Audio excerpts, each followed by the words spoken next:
Okay, let's try this again. Part 2. Most people think the Civil War was only about slavery and states' rights. But behind the battlefield was a war over money. In 1860, Tsar Alexander II of Russia kicked out the international banking syndicates, the same ones expanding their reach across Europe. We all know who they are.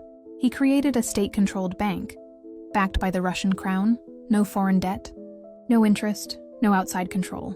That same decade, Abraham Lincoln found himself fighting a war he couldn't afford.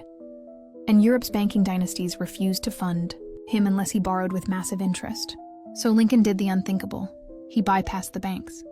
He issued greenbacks, sovereign U.S. currency, interest-free, backed by the people, a direct threat to the model being pushed from across the Atlantic.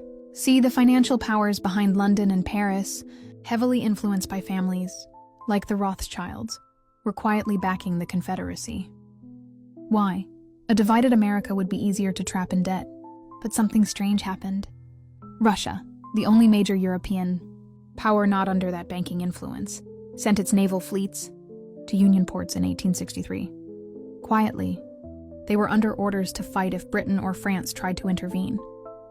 This wasn't just geopolitics. It was a hidden war for financial sovereignty. 2 years later, Lincoln was assassinated. The greenbacks were phased out. America's monetary independence died with him. And what about Russia? Just a few decades later, the Tsar's bloodline was wiped out in the Bolshevik Revolution, replaced by a new regime, with a new central bank, backed by familiar Western names in London and New York. Different countries? Same story. When leaders defy the money powers, they get erased. Next, we follow the man who pulled the trigger on Lincoln, John Wilkes Booth, a stage actor with ties to secret societies and shadowy financiers.